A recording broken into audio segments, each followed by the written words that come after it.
नमस्कार सर। नमस्कार sir. Sir क्या नाम है आपका? रामप्रीत दास जी। रामप्रीत जी, आप कहाँ से हैं? अम्बाला से जी। सर संत रामपाल जी महाराज से नाम दीक्षा आपने कब ली? 2013 में जी, जनवरी 4 जनवरी को। सर संत रामपाल जी महाराज से नाम दीक्षा लेने से पहले क्या आप कोई भक्ति साधना भी करते थे? सभी देवी देवताओं की पूजा किया करते थे जी। तो फिर आप संत रामपाल जी महाराज की शरण में कैसे आए? जी कुमार स्वामी जी से मैं जुड़ रहा था जी पहले जी, तो मैं वहाँ पे सारी पूजाएं करा करता था जी, उनके मंत्र जाप भी करा करता था जी। लेकिन मेरे को कोई लाभ नहीं हो रहा था। उनके दवाइयाँ भी बिका करती थी, दवाइयाँ भी खाया करता था कुमार स्वामी जी की जी। तो उनसे दर्शन करने के लिए उनके 31,000 रुपये जी लगते थे पहले, वो हमारे पे थे नहीं। तो अपना हम दूर से देख के वैसे डाल के चले आया करते थे, भक्तों के अनुभव सुन के कि भाई हमें भी लाभ हो जाएगा जी। टाइफाइड, एलर्जी और जी आंखों से दिखाई कम देने लग गया था जी मेरे को। काफ़ी दिन तक जी मैं इन बीमारियों से जी पीड़ित रहा। फिर मेरे मन में आया कि भाई अब इनसे लाभ नहीं मिल रहा, अपना नशा पत्ती भी सारा कुछ शुरू कर दिया मैंने जी। सर फिर आपको संत रामपाल जी महाराज के बारे में जानकारी कैसे प्राप्त हुई? टीवी पे देखा जी, साधना चैनल पर देख के जी संत रामपाल जी महाराज गीता दिखा रहे थे जी कि ब्रह्मा विष्णु महेश की पूजा करने से जी कोई लाभ नहीं होता, इनके तो मूर्ख लोग पूजा करें। तो यही पूजा वो कुमार स्वामी जी देते थे जी, तो उनसे मेरे को लाभ नहीं हो रहा था। फिर मैंने कहा जी ये संत जी जो सही बता रहे हैं। फिर मैंने इनका सत्संग काफ़ी दिन तक देखता रहा जी। फिर ये बताने लग गए जी विश्व के अंदर एक चतुर्दशी संत एक ये दास आएगा जी। उन्होंने बताया जी इस चीज़ को, संत रामपाल जी महाराज का ये सत्संग देखता रहा काफ़ी दिन तक। मैंने मेरे मन में आया जी कि इनसे नाम भी ले रखा कुमार स्वामी जी से और कोई लाभ भी नहीं मिल रहा है, ठीक है नहीं जी। अरे मेरे को बीमारी जो कि तो विश्वास नहीं हो रहा, संतों से विश्वास खत्म हो गया था जी। फिर मैंने कहा चलो जी अब बीमारी तो बहुत ज़्यादा है, अब मरना तो है ही है, तो मैं क्यों ना जी संत रामपाल जी महाराज से नाम लिख लूँ, क्योंकि ये बता रहे एक ही संत हैगा जी। ये संत रामपाल जी महाराज जी से नाम दीक्षा लेने के बाद जी मेरे को टाइफाइड की बीमारी जी ठीक हो गई। उसके बाद जी मेरे को एलर्जी भी थी, वो भी ठीक हो गई जी उनसे महाराज जी से नाम लेने से बाद। फिर उसके बाद मेरे को जी आंखों से दिखाई भी कम देने लग गया था, वो भी ठीक हो गया जी। परमात्मा की दया से जी मेरी सारी बीमारियाँ ख़त्म हो गई जी। जो मेरे को टाइफाइड, एलर्जी ये बीमारियाँ थी जी, आंखों से दिखाई कम देता, ये बीमारी जी ठीक हो गई। जो कि मैंने कई डॉक्टरों को दिखाया, सिविल हॉस्पिटल अम्बाला शहर से जी इसकी दवाई भी ले रहा था मैं, जो कि कुमार स्वामी जी से नाम लेने पे मेरे को कोई लाभ नहीं हो रहा था जी। तो फिर मेरे जो पत्नी थी जी कंचन जी, उनको भी काफ़ी बीमारियाँ रहती थी और काफ़ी व्रत रखा करते थे जी वो। फिर मैं उनसे कहने लग गया जी आप मेरे गुरुजी संत रामपाल जी महाराज से नाम दीक्षा ले लो, आप ठीक हो जाओगे। कोई संतान नहीं थी, हमारे 4 साल हो गए थे शादी को जी। एक बच्चा होता था जी, ख़त्म हो जाता है गर्भ के अंदर ही, प्रेत जो था वो मार देता, प्रेत बाधा थी इनको जी। फिर उन्होंने जब जहर फैल गया शहर का, वो बच्चा मार दिया जी उन्होंने, प्रेतों ने। फिर उसके शहर में शरीर में जहर फैल गया जब जी, तो उनको फिर यहाँ से पंडितों पे ले गया जी दिखाने के लिए। पंडितों ने जवाब दे दिया, कह रहे 200-300 भूत हैंगे जी इसके ऊपर, तो इतनी जल्दी नहीं ठीक होंगे। वो घरवालियों का मैंने कहा जी आप संत रामपाल जी महाराज के शरण में चलो, मेरे गुरु जी के शरण में, असल बात से सही हो जाओगे। वो कहने लगे जी मैं वहाँ नहीं जाती, उतना बड़ा संत इस पृथ्वी पर नहीं है, वो ये चीज़ बोली। फिर मैंने कहने लग गया अभी और कोई शरण और जगह नहीं। फिर उसके जहर काफ़ी फैल गया। फिर साथ में जो बंदे रहते अपना घर छोड़ कर दूसरे घर में रहने लग गया मैं, क्योंकि वो ऐसे वो करती थी। फिर वहाँ रहने लग गया जी। वहाँ से फिर वो भी बोलने लग गया कि आपको भूत प्रेत की बाधा है। फिर ज़्यादा पीड़ित होकर फिर मैं उसको मैंने कहा भाई कोई और शरण बची नहीं है जी, आप तो अभी मेरे बस का नहीं है आपको देखना। फिर वो कहने लगे जी चलो भी। फिर मैं बस में लिटा के लेकर गया बरवाला जी आश्रम में। फिर 4 भगत मतिये थी, उसको उठा के लेकर गए संत रामपाल जी महाराज के पास। संत रामपाल जी महाराज मेरे पत्नी के पास आ गए जी। वो कहने लगे, सिर पे हाथ रखा और कह रहे मेरे बच्चे को क्या हो गया है, कहाँ है मेरा बच्चा, कहाँ रह गया था। इतना कहा, वो सर पे हाथ रखते ही वो ठीक हो गए जी। ठीक हो गए। फिर वो मैं लाइन में लगा, वो दौड़ती जा रही नाम दीक्षा लेने को, कह रही मैं नाम लेने जा रही हूँ। मैंने कहा जी आप ठीक कैसे हो गए, आपको तो 4 जने अभी लिटा के लाए थे। वो करे जी गुरु जी कह रहे भाई कि क्या नाम है, आप ठीक हो, नाम ले लो, आपके ऊपर तो भाई परमात्मा की रजा है, तो अब मैं नाम दीक्षा लेने जा रही हूँ। उसके बाद वहाँ से जब नाम दीक्षा लेकर आए तो घर पे आए तो शेरा वाली माता जो हैगी 8 अंध लिए ऐसे खड़ी और वहाँ कहने लगी कि भैया आपको तगड़ा मिल गया है, आपने हमें छोड़ दिया, ठीक है नहीं। तो वो कहने लगी जी मेरे को इसके बारे में नहीं पता, आप मेरे गुरु जी से बात कर लो। परमात्मा की तस्वीर की तरफ ऐसे इशारा करा, वो शेरा वाली गायब होगी। उसके बाद कुदरती परमात्मा की दया से जी काफ़ी तक हमारी संतान नहीं थी। फिर संत रामपाल जी महाराज के आश्रम में गए जी। हमारे यहाँ घर पे जब बच्चे नहीं थे, हमारी पत्नी हमारी रोया करती थी जी, क्योंकि लोग ऐसे ताने देते थे।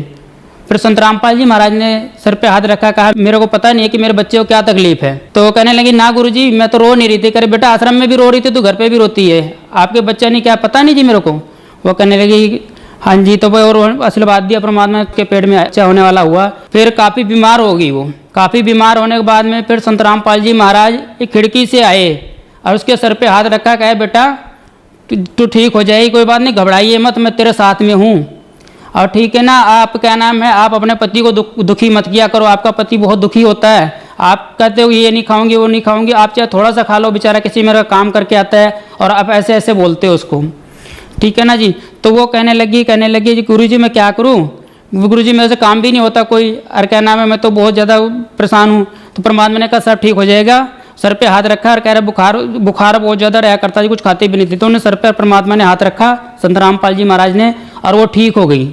ठीक होने के बाद में शाम को जब आया मैं काम से, तो उन्हें खाना खुना सारा बना के रखा। मैं घर पे आके मैंने कहा जी आज कितने खाना खुना बनाया। कहने लगी जी मैं बनाने लगी, मैं ठीक होगी। मैंने कहा कैसे ठीक होगी। कह रहे संत रामपाल जी महाराज खिड़की से आए और मेरे सर पे हाथ रखा और मुझे ठीक कर दिया जी।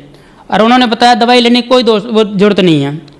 मैंने कहा जी अच्छा जी। फिर मैं थोड़े दिन के बाद अपना ऐसी परमात्मा की दया चलता रहा। फिर मेरे यहाँ गुड़िया हुई तो मेरे मन में आया कि मेरे गांव के सारे, क्योंकि परमात्मा का नाम लेने के बाद में सारे साथी छोड़ गए थे मेरे को, नशापत्ती वगैरह वाले सारे यही सब रहा करते थे, ये सारे छोड़ गए थे। फिर थोड़े दिन में 1.5 साल भी नहीं हुआ, भगतमती को जब बच्चा रह गया तो परमात्मा ने फिर दर्शन दिया। ऑपरेशन होने वाला था उसका, तो परमात्मा ने दर्शन दिया, कह रहे बेटा घबराइए ना, मैं तेरे साथ हूँ, ठीक है नहीं। फिर उसके बाद वो थोड़े दिन के बाद वो लड़का हुआ जी एक। तो लड़का हुआ 15 दिन का हुआ होगा। तो 15 दिन का हुआ होगा। तो फिर उसको क्या नाम है, मैंने कहा जी मैं बहुत दिन हो गया मैं परमात्मा की तारीखों पे नहीं गया। मैंने कहा मैं तारीख पे जा रहा हूँ जी गुरुदेव के दर्शनों के लिए। वो कहने लगी चलो जाओ आप मेरे साथ परमात्मा है। वो जब यूँ कहने लगी तो मैं अपना चला, क्या नाम है, तारीख पे चला गया। इतने बजे 11 बजे करीब परमात्मा संत रामपाल जी महाराज दरवाजे से आए और भगतमती के जूड़ी और लड़के को भी बहुत ज़्यादा हो गई थी। जो लड़का हुआ था उसको भी बहुत ज़्यादा बुखार हो गया, बहुत ज़्यादा काँप रहे थे दोनों। तो 11 बजे का समय था। तो आके क्या नाम है, इन्होंने रजाई ओढ़ के और ऐसे मुंह ढाक के सो लिया। तो कोई पैर दबाने लग गया, ऐसा उनको महसूस हुआ कि पैर दबा रहा है जोर जोर से। तो जब उन्होंने मुंह उघार के देखा तो देखा कोई भी नहीं था।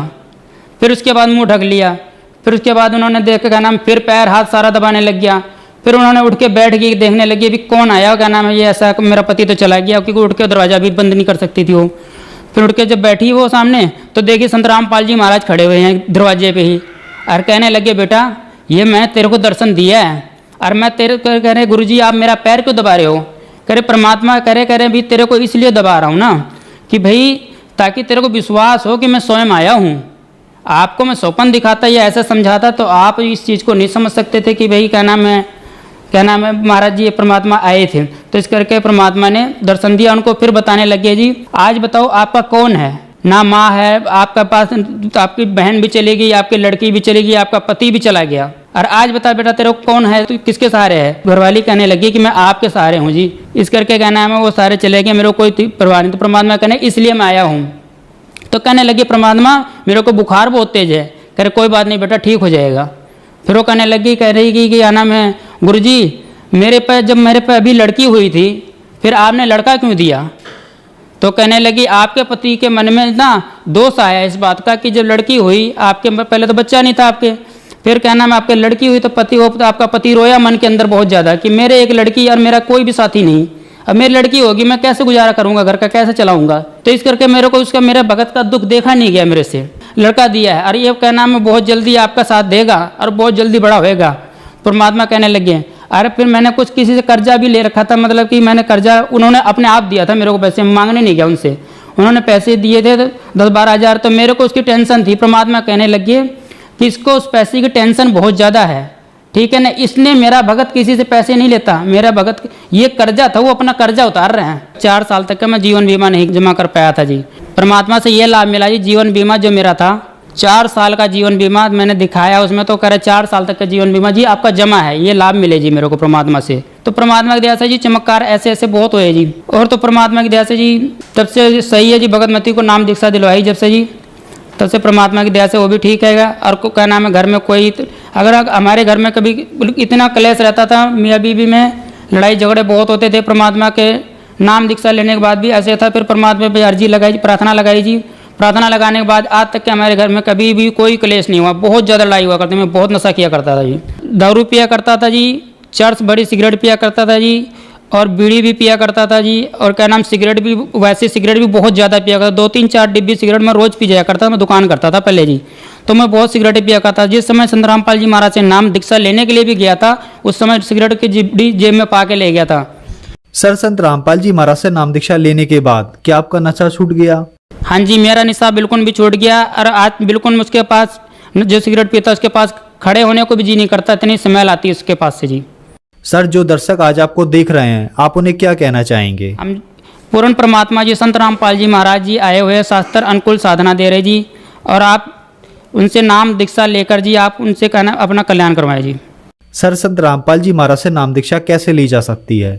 सर, संत रामपाल जी महाराज से शाम को टीवी चैनल पे जी सत्संग आता है उनका, और आप टीवी चैनल पे नीचे पीली पट्टी चलती है जी, उस पर देख के आप नाम दीक्षा ले सकते हैं, फ़ोन नंबर पता करके जी। सर धन्यवाद सर। साहब जी।